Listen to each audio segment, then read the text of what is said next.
Alright everyone, and today, welcome to many of my latest helps and tips. And today we're going to learn how to charge an iPhone. What you need is your phone, or it could be any phone, and you need a charger. Now how to charge it is very simple. You take this here, come down here, and you see where that is? You just want to...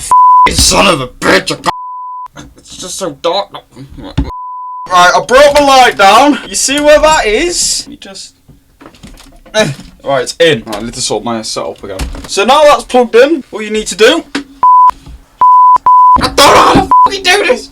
Is take this bit here. This is what you need. You just want to carefully place it. I can't do this with one hand. Right. Fuck! Is take this here, this bit here. Right, you carefully want to just push it. And there we go.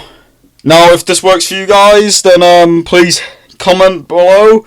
And make sure you hit the like button, because that helps me out a lot. And now my next video is how to charge a PlayStation controller via wall. Right, see you later guys, hope you enjoy. Bye!